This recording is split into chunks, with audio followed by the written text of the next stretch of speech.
Mm. Mm. Mm. Mm. Mm. Mm. Mm.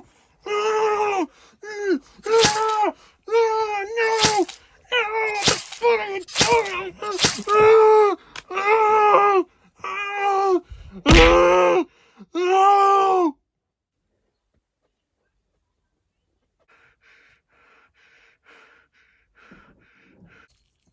no! I need to hang on, hang on.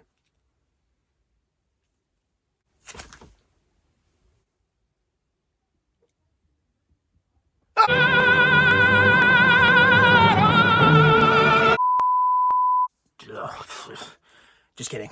I actually double layered that so that no whiskers get good and torn. Speaking of whiskers, if you want to see how I faked Luna's death again with silicone guts and everything, you can by all means check the video. It's somewhere on my channel. We're doing Art the Clown this Christmas. God, I love Amazon. So, how did I sculpt this and turn it into a mask? Twice. Let's put the montage here.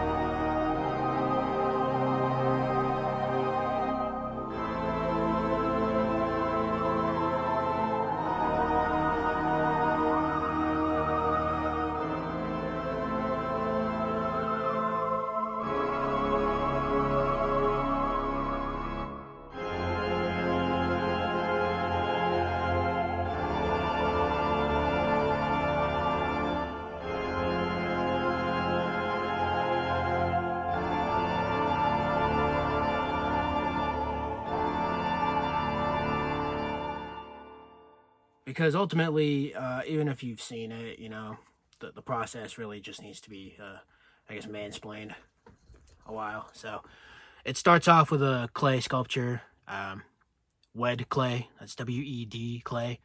Actually stands for Walter E. Disney clay. I don't know what the E stands for, but that's what they used to sculpt the original characters at the park way back when. And now it's basically an industry standard, even though it's just water-activated clay. And I sculpt every detail you see. I probably could have added more wrinkles here and there, but, you know, I like his design from the first one where it's kind of smoother. Even though the first one's definitely not the better movie. The sculpt is then slathered in plaster. It eventually becomes a 1-inch plaster mold. Once you have the mold, you clean it, you get it good and ready for the mask latex. It has to be mask latex. I don't know if I addressed this in my Winnie the Pooh, Evil Winnie the Pooh video, but there's a difference between mask latex and makeup latex. Mask latex has more of a, not rigid quality, but it's just thicker. It feels more like an actual mask you would buy at, you know, even the local drugstore, for God's sake, during Halloween. This is the stuff they make masks out of for really just anywhere. Home haunts or just Halloween even. But makeup latex is more like a glue than a latex, so definitely don't use that on, you know, unless you're absolutely desperate and you need to like fabricate something in like 4 hours. But even then, that's going to be a lot of drying time. It's like paper mache almost. So this to me is just well, I'm kind of biased because I still also wait for these pulls to dry overnight because I'm impatient like that. So yeah, once the latex is taken out of the mold, you cut out eye holes, nose holes, a slit for the mouth.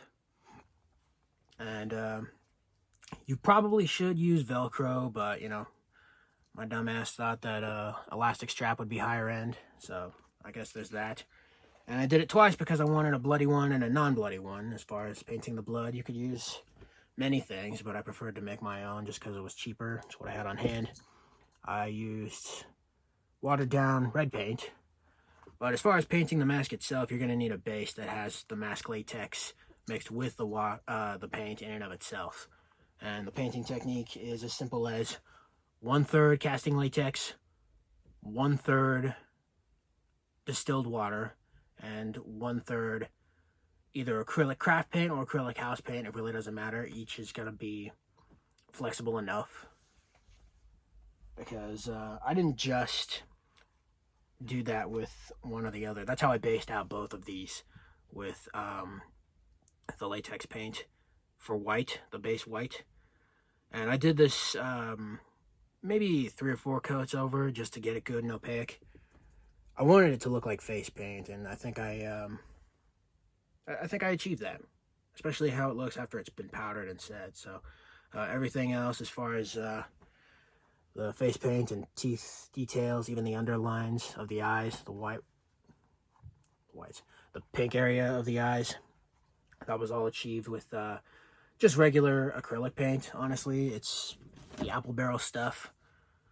This is easily the cheapest, most accessible stuff, but it works, man. Whether you're using it straight after you've already based it, or you're also mixing it with distilled water and latex, you know, it's good stuff. And I basically did the same for the bloody one, but I didn't use, you know, any latex for the fake blood, because while I was bloodying this up, I also bloodied up the white head cover that goes over it. And, you know, already on its own, these things look good. But he wears a head cover, so I bought head covers. They're literally just, I always say this wrong, but balaclava, blah, balcaca. I found 2 balcacas. And we've got, this is also on Amazon. This and the horn were found on Amazon, but I sewed a piece of elastic onto this, and it's literally just it's like his hat. Since I don't quite have the suit yet, the next best thing was getting a pair of gloves, because I did recently find a suit online that I'm probably going to have to modify, hopefully not. The pom-poms look a little like hacky sacks, but the next best thing for, especially that skit you saw at the beginning, was just getting the gloves. And the regular white snap wrist gloves with the Mickey Mouse looking lines on them. Pennywise looks like he wears a similar pair. But I also made a bloodier pair of these. And literally, you really don't need to do much to the red paint other than add water, because the more you do, the faker it's going to look. And this already looks not quite real, but it sure as hell looks more real than if you would have mixed what I used to mix. And I'll just show you an example real quick.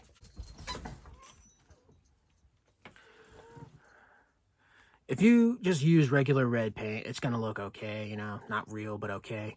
If you mix it with a little bit of black or any other, you know, darker color, try and darken it up, it's going to look more like how blood looks after it's dead. Which, if that's the look you're going for, it is what it is. By all means, keep doing that. But I saw this and I was just like, nope. You know, we're not grapes. We don't bleed purple. We're people. So make it more red, make it more visceral. I even added a little bit of yellow to this when I made it, just because, you know, that's kind of how red blood looks. Fresh blood looks when it's all smeared and weird. That rhymed. Also, I made 2 scalpels. Also, bloody one, non-bloody one. You're sensing a theme here, aren't you? But this is chipboard. I paper mache'd over it, even for the details of the lines here on both of them. This is just more red paint over silver nail polish, primed in... The scalpels themselves are primed in black, but I took some silver nail polish to them to paint them, just because it's the only thing I could think of that was sturdy enough for this. And then after you are happy with the way it looks, I've got a hole in it just so that I can hang it on a nail on the wall, because I kept losing all my original scalpels. But once you're done, and this works for sealing off the shinier areas of the masks too, but whether you've got clear nail polish or what, I sealed off both the scalpels too with Liquitex varnish. I think this is the high gloss. Yeah, this is good stuff. I use it on my wooden canes too. This This paint isn't going anywhere any more than I wager the nail polish is. It just looks good, man. You could also use this as just a general prop, you know. It doesn't even matter what the costume is. Mad scientist even, you know. And of course, I also have his little sawed-off shotgun from the second movie. Literally, it's just cardboard and paper mache. This was cardboard tube from a parchment paper box. And literally, yeah, you can look at the detail on this. This isn't exactly something that, you know, only the experts exclusively can do. Even the rivets that I've got papered under all that was just some cardboard that I hit up with a hole punch. And then you just take the hole punch circles and glue them on. It's double triggered, you know, it's got 2 triggers. But they don't move. I'm just kind of pantomiming. Yeah. It looks good. It doesn't look real, but it looks good. Because this orange part here is optional if you want to get shot by the police, you know. But I don't, so that's why it's there. So those are the weapons. And that's everything else. And yeah, just a reminder, I would never, you know, do that to Luna for real. You know, I would never hurt her for real. I'm not Shane Dawson. Really liking how this turned out. I didn't, you know, I don't want to say I didn't believe in myself at first, but if you're having self-doubt, the best way to overcome that is to just do it. Okay, pull Shia LaBeouf. Just do it. That's the end of this video, and oh god.